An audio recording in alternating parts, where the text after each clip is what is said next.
Yo, yo, yo, yo. Welcome back to That's Fyre. This is episode 99. I'm throwing in a little Citrazin that wasn't for effect, honestly. I just pressed start before I meant to. I'm not trying to look like super cool or anything, throwing in the fucking Zin. I don't even have my sunglasses on today. I'm gonna look you guys dead in your eyes and into your souls and tell you, you're right where you need to be. EDM is sick. Going to festivals is sick, and you're right where you need to be. You know. And if you want to log off of the podcast now, you can, because that's all you need to know. No, I'm kidding. Please don't. We got a fun one for you this week. Starting to, and I feel like I should have been doing this way before, but starting to really get headlines off of EDM Twitter, because EDM Twitter is like the fucking Wild West. I watched Tombstone recently. Maybe I talked about it on a podcast prior, but they were saying that the murder rates in Tombstone and just in the Wild West in general, I think it was like the 1870s maybe, were higher than like modern day New York, LA, Chicago. Like, maybe not Chicago, but thumbs up. No, thumbs down, actually. Fuck. Recording this in the motherfucking photo booth app, but yeah, the EDM Twitter is the Wild West, you know, and people are getting attacked left and right and setting up attacks on people. But we have, of the topics, we have Dombresky getting attacked by the Swifties, another, they would have fit right in the Wild West. Rebecca Black and her Boiler Room clip goes viral for EDM Twitter. This whole Lost Lands situation. Lost Lands is this weekend, I believe. And then also other stuff. Space is reopening, a couple album announcements.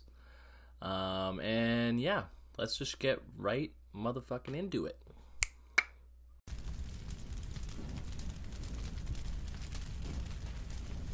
So we're going to start off with this Dombresky stuff because it is just fucking hilarious. So what happened was Dombresky made a remix for Taylor Swift, right?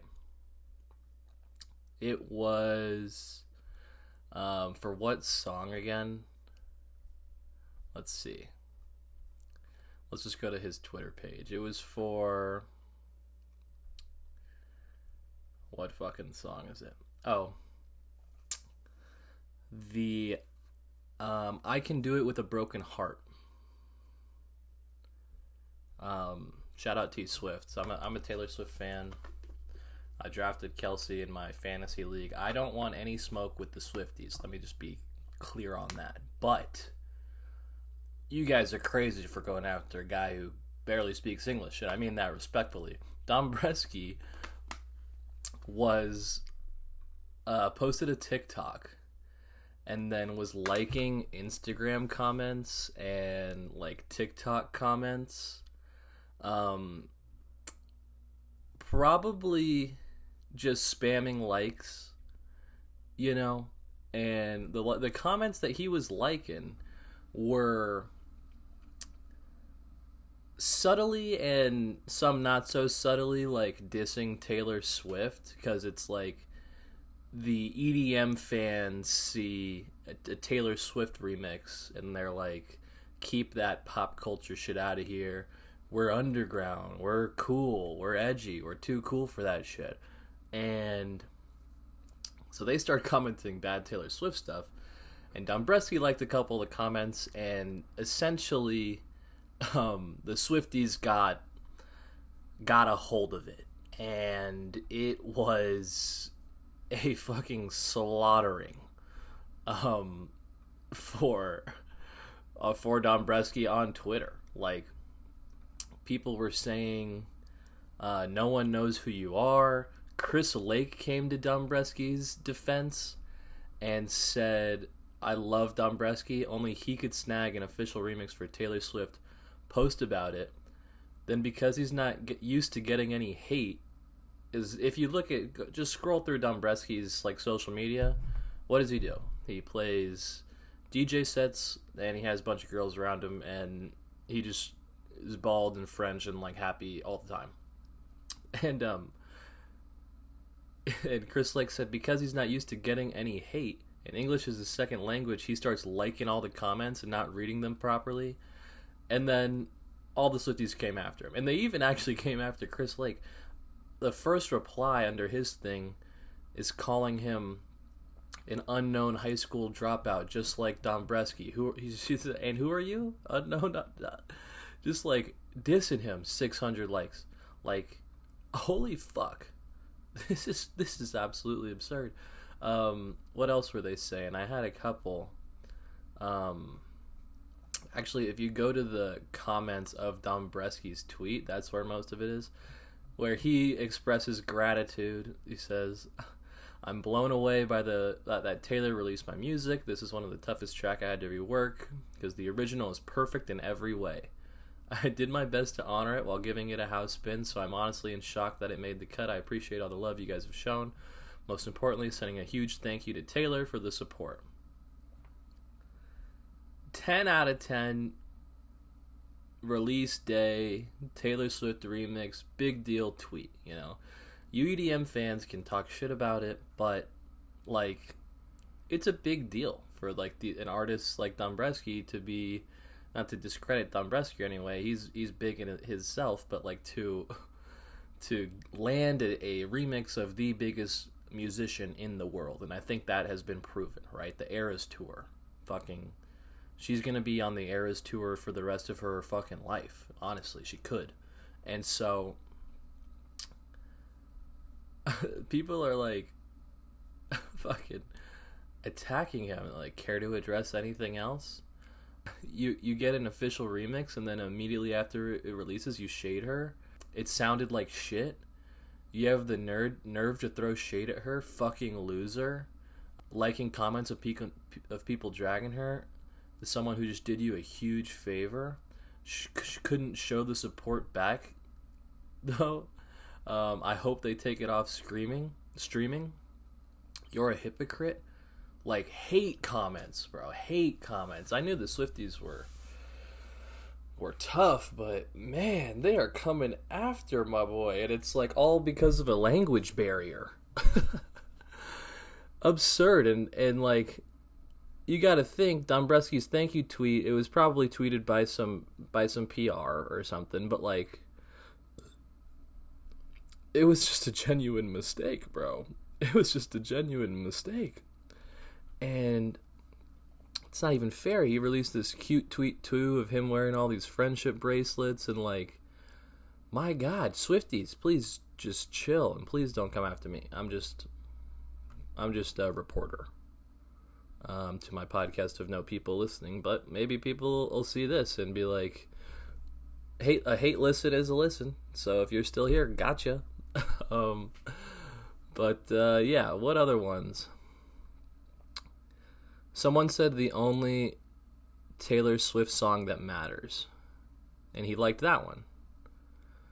That's more of a complimenting Dombresky, a little bit of shade at Taylor Swift, but nothing like really harmful. It's just like this person really likes Dombresky.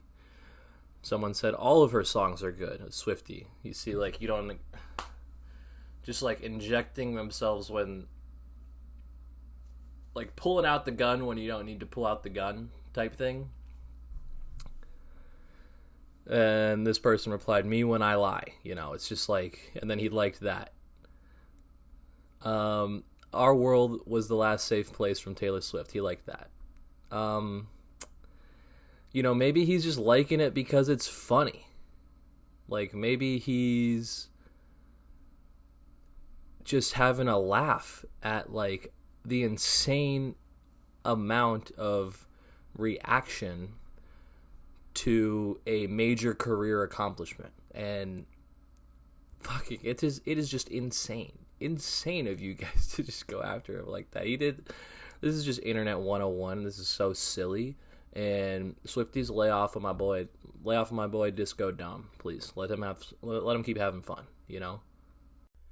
So next up, we have this Rebecca Black clip that is going viral on Twitter. Actually, 9 million views on this one video of her. She's basically playing her hit song Friday at a boiler room. Now, I didn't know this until I saw this, but she has been DJing for a little bit now. I also looked it up, dude. Talk about washed. Rebecca Black, and I don't know if you guys knew this, Rebecca Black put out Friday when she was 13. And upon further research, I am like 5 weeks older than her. So that was and is, I learned it right before I sat down to record this podcast. So that is just a tough thing to swallow. I thought she was older. I don't know, but Rebecca Black, shout out to you. Now listen, there's nothing wrong with her being a DJ, right? All these TikTokers are DJs. Pauly D's a DJ. Paris Hilton's a DJ. She actually made music, grew up, realized DJing was sick, and started DJing. Now, like, there's nothing wrong with that, but the dialogue has began about her being a DJ and just boiler room in general. Like, I think after the Charlie XCX boiler room and whatnot, you're seeing like all these sort of more mainstream artists get boiler rooms, and I think it's kind of upsetting, upsetting people, and it not upsetting to me, but it's like I get it because it's boiler room. They're a big brand. They just basically brand and like throw parties for people nowadays, and like I think what people are kind of like criticizing them for are just like they think they're selling out because they're doing all these mainstream artists, but like listen, you do what you got to do to like make events happen, and their main goal was never to be underground. I don't think their main goal was to throw cool parties for people. And so if you are a Rebecca Black fan, this is sick. Or if you just are like getting into EDM and you're like I want to go to a boiler room, and this one came out, and you're like not really, you haven't been raving for a decade or whatever like a lot of other people, then like you would then say like, I can't believe Boiler Room's doing this, da-da-da-da. John Summit made a comment. He quote tweeted it and said, like, something about, like, that's it, Boiler Rooms are done or something. Oh, yeah, he said, that's it, Boiler Rooms are dead. And people were coming after him, but they're dead in the sense that they're not underground anymore, and that's all that I think he's trying to say. He followed it up by saying, people don't know that you can just pay Boiler Room to brand an event for you. They're selling cool and underground, except a cook concept. Well, it is cool and underground for people who don't know stuff that's cool and underground. And, like, what the fuck is up with these goddamn emotes? Like, I'm just getting hit with the not emotes, but the balloons. These graphics are crazy. I don't know how to do that again, but, yeah, you know, people fell in love with Boiler Room for, you know, the Catronata sets. I know I loved the Selection sets when they were in London, like small room, small parties, your favorite DJs doing real DJing, and now there's people, Rebecca Black, Charlie XCX, etc., who are doing these shows, and this is kind of like, just goes along the lines of like the changing of the guard in dance music, right? Like, we want a John Summit to be as big and as popular as he can be, to be as successful as he can be, for the most people to hear his music. So what comes with that? more new fans, more people getting into the scene, more customers for festivals and events like Boiler Room. And so in the end, it's a positive thing that more people are being able to like go to shows and whatnot. But at the same time, it's like what happened to the Boiler Room I knew and love? You know, that's kind of like the flip side of the coin. Me, I think it's great. I actually think both, you know, not to be like not to play both sides of the fence. But, you know, you see this and your initial reaction is just like, oh, Rebecca, like, what the hell? It just feels so random. But once you, like, read inside the lines about how she's fucking 27 and, like, raving and DJing is cool and you know, she's been DJing for a little bit now and, you know, you can't say that she doesn't deserve, like, the opportunity for Boiler Room. Like, she has a lot of fans, and there's a lot of people who would see that name on the lineup, just like how I would see, like, a Skrillex or, like, a Fred Again on the lineup and then go too. And even then, there's people who think that, like, Skrillex and Fred Again are, like, mainstream and like, what, and, like, fucking played out, whatever, da-da-da. It's just, like, the nature of EDM and like its origins are underground, and like people see not underground people or people who they perceive to not be underground and like want to get upset about it. But fucking, it's a little weird, but like you can't blame it. Also, Rebecca Black is like gorgeous.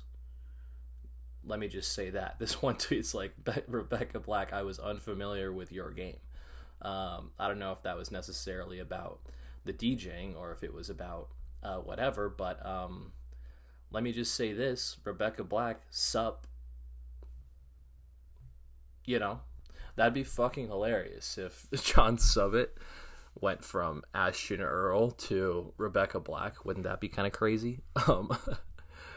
But yeah, the dance community is definitely in an uproar about that shit. Let's see what other people are saying. The brand loses credibility. Like, no, it doesn't. The second a Boiler Room is announced with your favorite artist in your city, like you're just gonna say that you don't want to go. But yeah, man, it's all good. That's just what EDM is now. So if you want to go listen to, if you want to stop listening to EDM, like because you're just that disgusted with fucking Rebecca Black doing a Boiler Room, like chill the fuck out. Also, Rebecca Black sup once again. And in other news, though, Lost Lands fire policy, because of the drought the state of Ohio has had, they're banning like flame effects, pyrotechnics, propane. People are not allowed to smoke anymore. They're not allowed to cook with an open flame or propane. The only thing that's allowed is the electric stove inside of the RV. But the most important thing that people are like up in arms about is the smoking, right? Lost Lands, Wook City, Wook Central. I would love to go one year. But it has become this topic online about whether or not people are going to... Some ravers are just like, I don't care, I'm going to smoke regardless. It's like, dude, you could really fuck up the whole festival if like enough of you fucking idiots like do that, so just don't. And Subtronics, which, like, another testament to Subtronics being a great guy, came out and spoke against it. Said, as your resident joint smoking enthusiast, if I see one of y'all motherfuckers lighting up at Lost Lands, I'm packing it up.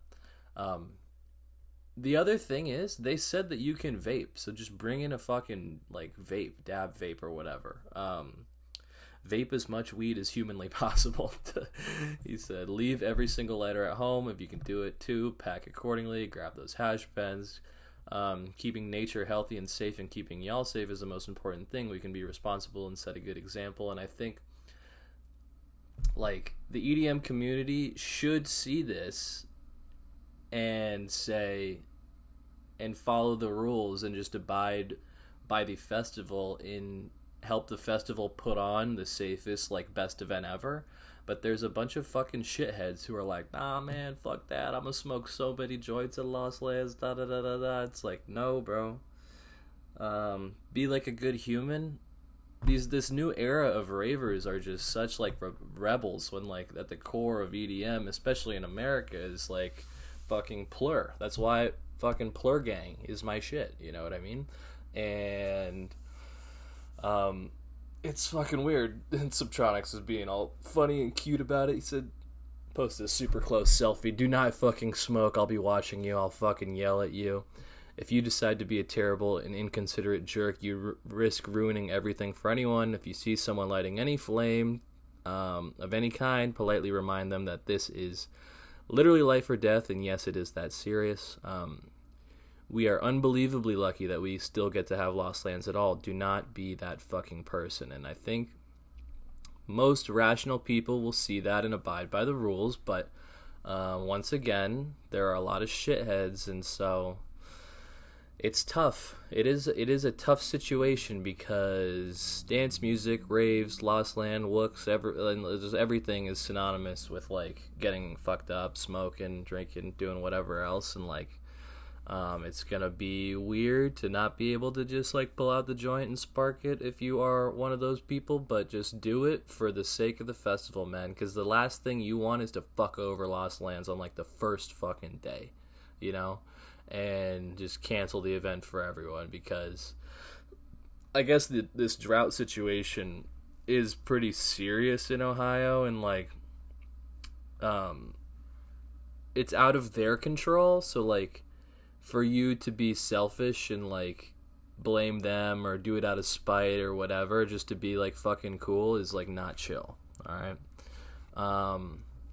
Next up, big things coming. Big things coming soon. A couple announcements here. Club Space is opening tomorrow for the season, the Terrace Weekender opening party. And I'm going to put the graphic up, but I wanted to ask you guys which night you would go to. Some people, I'm sure, are going to multiple if you're going to Miami, but, like, just as, like, a fun little exercise, I was thinking about it. So let me read them off. The first day is Peggy Goo, John Talabat, Alinka, Miss Mata, Sister System. Friday is Green Velvet, DJ Seinfeld, Shermanology, Thunder Pony, Nicole Galamini. Third day is Francis Mercier, Baca, Malone, and Nee Tay. And then the last day, ending it with the absolute fucking bang, Fisher, Danielino, and Monarchy. I think the best day is Friday. Green Velvet, DJ Seinfeld, Shermanology. But personally, I've been on such an After House kick, and Francis Mercier, if you don't know, has been putting out some insane releases. Just his last, like, 2 or 3 have all been awesome. I would go see that. Francis Mercier, and then Baque. I think Baque was just on this song that I had liked. Let's see if I'm right on that, or if I was just being dumb. Let's see. Was he on that song with Sasson, or was it just called Bate for? Oh, he did it with Barca. So different guy, but I would still just go see Francis Mercier. I need to make it to Club Space regardless, though. But yeah, big things coming soon. That is a big thing coming, right? Fucking the Terrace is back. The videos of that place are just unbeatable, and the people that I've spoken to all speak super highly of it, so that'd be fun. Lane 8 announces new album Childish, inspired by his own parenthood and with his kids as well. Inspired by his kids. He has a couple kids, and he was talking about how in the last few years I've watched our kids' creativity expand to a level I could never imagine. I never could have imagined. They truly love making things, and it doesn't seem to matter whether it's drawing or beat art or making up silly songs. They just love being in that imaginative state. As parents, we've tried to provide the materials and space for them to create, but to then step back and let them be themselves and focus on, without interfering, seeing the joy and confidence that creating in their own way brings them has been one of the most eye-opening parts of parenthood for me. That alone in itself is inspiring, right? Everyone talks about finding that little kid in you, keeping that little kid in you, and for him to make this album titled Childish, inspired by his kids, is so cool. It's going to be awesome. Seeing Lane 8 at LIB was like, that was maybe my favorite set of the weekend. I wasn't even planning on being there. I was going to go see Adam 10 and meet Agami at the Woogie, but decided to stick with the crew and go to Lane 8, and it was so worth it. Like, the vibes were insane. It felt like the perfect, magical, like, Friday night main stage. Like, just the lights were awesome, the music was uplifting. It was like a nice Friday night at a festival, you know, filled with like positive energy and whatnot. And I'm sure he probably played some of the stuff, but I'm excited for that to gear up. It's actually coming out next Friday, so let's see, did he put out the track list? Oh yeah, Childish, The Deep, Higher, The Choice, Mary, Mary, Wake Up, Say the Word, You, Osa de Dose, and Quiet Rush. Actually, I think none of these songs have been released, which is like gas. Most of these albums, you get half of the album or more than half of the album like before it comes out, so you've already heard most of the songs. It's just a few extras and they're putting it all together for the project. But I think this is super dope, like an album with no songs being released. It's just like refreshing. So go pre-save it. I assume he'll put out a single this week to kind of like preview it. Maybe another one next week, or maybe he doesn't put out one at all, which would also be cool. Like, and just have him fucking put it out. Raw dog the release, essentially. But yeah, that's awesome. Another album announcement, Rufus Du Sol, Inhale, Exhale, set to release October 11th. That's going to be fucking awesome. It's their 5th album, and they went on Zane Lowe's show, talking about the album. They said they recorded it in various locations, creating their own makeshift studios along the way. Its members, this is an article from EDM.com, no longer live in Los Angeles and had to refute breakup rumors back in 2022 when lead vocalist Tyrone Lindquist mentioned the end of a chapter for us as a unit during a concert at the Hollywood Bowl. Lindquist moved to the city of Encinitas, about 25 miles north of San Diego, while bandmates John George and James Hunt headed back to Miami. Quote, the real magic started to happen once we were doing these little 2-week stints in those places that you were just talking about, in Austin, LA, Ibiza, and I guess we really made the most of those 2-week stints. We were in a really good creative flow. We were reconnecting, and particularly reconnecting in the studio more than ever. I think just making every minute count, getting a lot of work done, and less distractions, and music all the time. And that's like a good example of them, you know, refinding their flow and growing as people, you know, no longer being young kids trying to make it and having made it, and knowing that they can all be in different places but remain a group and remain creative together. Because my God, the music that they've put out is all fucking awesome. With the album release came Break My Love, which was a little bit more of a I mean, it's definitely Rufus, but music is better, and lately our fucking like anthems. Break My Love is an anthem too. I mean, every song they fucking put out is great. The track list says 16 tracks coming out in 22 days, and you can pre-save that one too on Spotify or Apple or whatever. And so big things coming. Two great albums. This fall is just gonna be awesome. People putting out albums. Next festival season, a little bit more touring them, and yeah. Other news.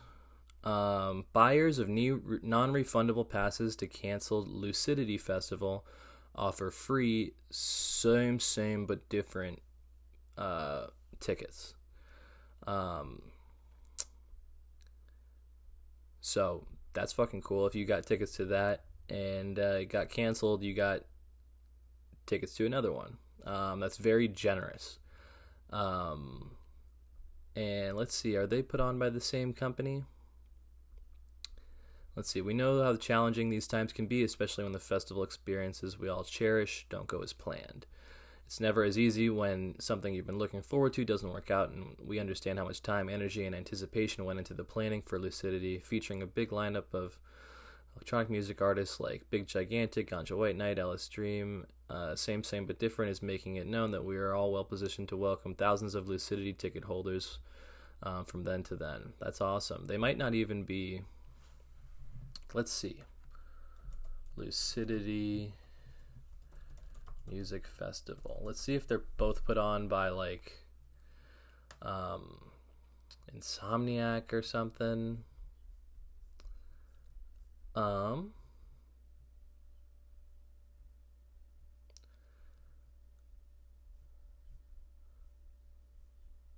looks like they might be...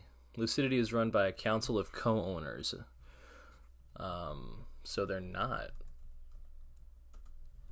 Same but different. Might also be independent. This might just be a bunch of people vibing. Who owns SS Festival?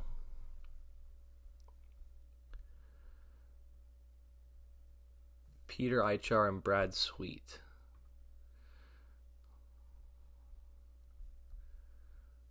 This might just be a kindness of their hearts type thing.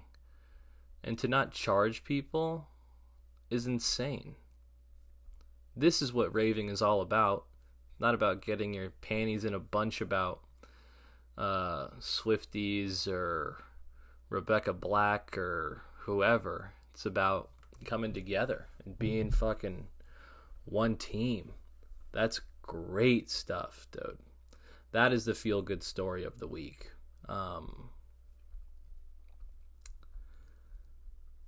So, hey. That's awesome. And that's going to be it for the podcast today. Thank you for watching, listening. I think we got to 30 minutes. This has been That's Fyre, episode 99. Episode 100 next week. Maybe I'll get a guest for it. We'll see. I'll send out like 1 million emails. That'd be awesome if I could get some guest for it. But thank you for watching. If you've followed, if this is your first one, just know I've been doing almost 100 of these, and it's fucking really cool that I'll be able to do 100 of these, stay committed to it, and even though it's not every week, I believe in this podcast, and I believe in the dance community. So I appreciate you guys, love you guys, keep raving, and like and subscribe, and I will see you next week.